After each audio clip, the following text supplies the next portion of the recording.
ಎಲ್ರಿಗೂ ಶುಭೋದಯ. Welcome back to day 9th of our little mini vlog. I hope ನೀವೆಲ್ಲರೂ happy ಆಗಿದ್ದೀರಾ ಅಂತ. ಇವತ್ತಿನ ಲಾಗ್ನ ಶುರು ಮಾಡೋಣ ಬನ್ನಿ.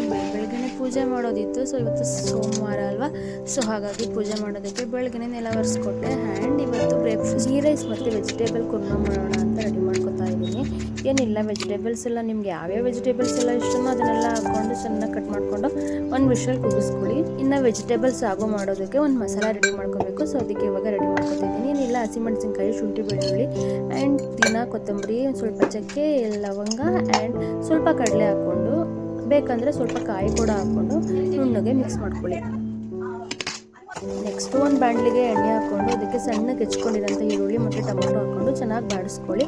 ಆಮೇಲೆ ನಿಮಗೆ ಗೊತ್ತಲ್ವ, ರುಬ್ಬಿಟ್ಕೊಂಡಿರೋಂಥ ಮಸಾಲಾನ ಹಾಕ್ಕೊಂಡು ಹಸಿ ವಾಸನೆ ಹೋಗೋವರೆಗೂ ಬಾಡಿಸ್ಕೊಂಡು ಅದಕ್ಕೆ ಬೇಯಿಸಿಟ್ಕೊಂಡಿರೋಂಥ ತರಕಾರಿ ಹಾಕಿ ನಿಮ್ಗೆ ಎಷ್ಟು ಬೇಕೋ ಅಷ್ಟು ನೀರು ಹಾಕ್ಕೊಂಡು ಚೆನ್ನಾಗಿ ಕುದಿಸ್ಕೊಂಡ್ರೆ ವೆಜಿಟೇಬಲ್ ಕುರ್ಮಾ ಈಸ್ ರೆಡಿ. ಮದುವೆ ಮನೆ ಸ್ಟೈಲೇ ವೆಜಿಟೇಬಲ್ ಕುರ್ಮಾ ಇರುತ್ತೆ. ಒಂದ್ಸಲ ಮಿಸ್ ಮಾಡದೆ ಟ್ರೈ ಮಾಡಿ ನೋಡಿ. ಇನ್ನು ಗೀ ರೈಸ್ ಮಾಡೋದಂತೂ ತುಂಬ ಈಸಿ. ಪಟಾಪಟ 5 ನಿಮಿಷಕ್ಕೆ ಆಗೋಗ್ಬಿಟ್ಟು ಸ್ವಲ್ಪ ಹಸಿಮೆಣಸಿನ್ಕಾಯಿ, ಈರುಳ್ಳಿ, ಕೊತ್ತಂಬರಿ, ಪುದೀನ ಮತ್ತು ಶುಂಠಿ ಬೆಳ್ಳುಳ್ಳಿ ಪೇಸ್ಟ್ ಮತ್ತೆ ಬೇಕಂದ್ರೆ ಕಾಯಿನ ರುಬ್ಬಿಟ್ಕೋಬೇಕು ಅಷ್ಟೇ. ಒಂದು ಕುಕ್ಕರ್ಗೆ ನಿಮ್ಗೆ ಎಷ್ಟು ಬೇಕೋ ಅಷ್ಟು ಎಣ್ಣೆ, ಬೇಕು ಅಂತ ಹೇಳಿದ್ರೆ ತುಪ್ಪ ಕೂಡ ಹಾಕೋಬಹುದು. ಹಾಕೊಂಡು ಸ್ವಲ್ಪ ಗೋಡಂಬಿ, ಹಲವು ಮಸಾಲೆಗಳಿರ್ತಾವಲ್ವ, ಸೊ ಅವು ಎಲ್ಲ ಹಾಕೊಂಡು ಚೆನ್ನಾಗಿ ಮಿಕ್ಸ್ ಮಾಡ್ಕೊಳ್ಳಿ. ಅದಾದ್ಮೇಲೆ ನಾನು ಹೆಚ್ಚಿಟ್ಕೊಂಡಿರೋಂಥ ಈರುಳ್ಳಿ, ಶುಂಠಿ ಬೆಳ್ಳುಳ್ಳಿ ಪೇಸ್ಟ್ ಎಲ್ಲ ಹಾಕೊಂಡು ಚೆನ್ನಾಗಿ ಬಾಡಿಸ್ಕೊಂಡು 1 ಕಪ್ ಅಕ್ಕಿಗೆ 2 ಗ್ಲಾಸ್ ನೀರು ಹಾಕೊಂಡು 2 ವಿಷಲ್ ಕೂಗಿಸ್ಕೊಂಡ್ರೆ ಗೀ ರೈಸ್ ಇಸ್ ರೆಡಿ. ನಾನು ತಿಂಡಿ ರೆಡಿ ಮಾಡೋ ಅಷ್ಟರಲ್ಲಿ ಪಾಪು ಕೂಡ ಎದ್ದು ಬಂದು, ಸೊ ಅವಳಿಗೂ ಫ್ರೆಶ್ ಅಪ್ ಮಾಡಿಸಿ ರೈಸಿನ ಕೊಟ್ಟೆ ತಿಂತಿದ್ಲು ಅವಳು ಆರಾಮಾಗಿ. ಮತ್ತೆ ಅವಳಿಗೆ ಇವತ್ತಿನ ಬ್ರೇಕ್ಫಾಸ್ಟ್ ಏನು ಮಾಡ್ತಿದ್ದೀನಿ ಅಂತ ನೋಡೋಣ ಬನ್ನಿ. ಸೊ ಹೆಂಗೋ ವೆಜಿಟೇಬಲ್ಸ್ ಹಾಕಿ ಕುರ್ಮಾ ಮಾಡಿದ್ದೆ ಅಲ್ವಾ, ಸೊ ವೆಜಿಟೇಬಲ್ಸ್ ಎಲ್ಲ ಕಟ್ ಮಾಡಿ ಇಟ್ಕೊಂಡಿದ್ದೆ, ಅದನ್ನೇ ಯೂಸ್ ಮಾಡಿಕೊಂಡು ಕಟ್ಲೆಟ್ ಮಾಡೋಣ ಅಂತ ರೆಡಿ ಮಾಡ್ಕೊತಾ ಇದ್ದೀನಿ. ಏನಿಲ್ಲ, very simple and very easy, healthy ಕೂಡ ಹೌದು. ನಿಮಗೆ ಯಾವ್ಯಾವ ವೆಜಿಟೇಬಲ್ಸ್ ಇಷ್ಟನೋ ಎಲ್ಲ ವೆಜಿಟೇಬಲ್ಸ್ನೂ ಹಾಕೊಂಡು ಚೆನ್ನಾಗಿ ಬೇಯಿಸ್ಕೊಂಡು ಚೆನ್ನಾಗಿ ಸ್ಮ್ಯಾಶ್ ಮಾಡ್ಕೊಳ್ಳಿ. ಅದಾದಮೇಲೆ ಅದಕ್ಕೆ ಸ್ವಲ್ಪ ನೆನೆಸಿಟ್ಟಿರುವಂಥ ಅವಲಕ್ಕಿನ ಹಾಕ್ಕೊಂಡು ಸ್ವಲ್ಪ ಉಪ್ಪು, ಅರಿಶಿನ, ಗರಂ ಮಸಾಲ ಪೌಡರ್ ಹಾಕಿ ಚೆನ್ನಾಗಿ ಮಿಕ್ಸ್ ಮಾಡ್ಕೊಂಡು ನಮ್ಗೆ ಯಾವ ಶೇಪ್ ಬೇಕೋ ಆ ಶೇಪ್ಗೆ ಒತ್ತಿ ಹಾಕೊಂಡ್ರೆ ಕಟ್ಲೆಟ್ ಈಸ್ ರೆಡಿ. ಮುಂಚೆ ನಾನು ಈ ಥರ ರೌಂಡ್ ಶೇಪಲ್ಲಿ ಮಾಡ್ಕೊಡ್ತಿದ್ದೆ. ನನ್ನ ಮಗಳು ಇಷ್ಟಪಡ್ತಿರ್ಲಿಲ್ಲ, ತಿಂತಾನೆ ಇರಲಿಲ್ಲ.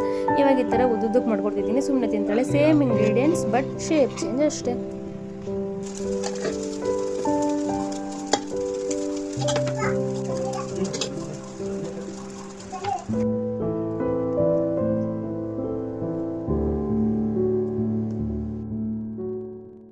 ನೀವೇ ನೋಡೋದಲ್ವ ಪಟಾಪಟ್ ಅಂತ ಎಷ್ಟು ಬೇಗ ಗೀ ರೈಸ್ ಮತ್ತು ಕುರ್ಮಾ ರೆಡಿ ಆಯಿತು ಅಂತ. ಸೊ ನಮ್ಮ ಮನೆಗೂ ಕೂಡ ತಿಂಡಿ ಹಾಕ್ಕೊಟ್ಟು ಪಾಪು ಕೂಡ ತಿಂಡಿ ತಿನ್ಸೋದಕ್ಕಂತ ಹೋದೆ.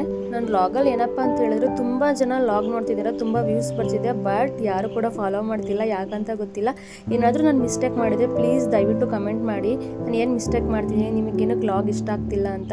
And don't forget to subscribe and follow my channel. Thank you.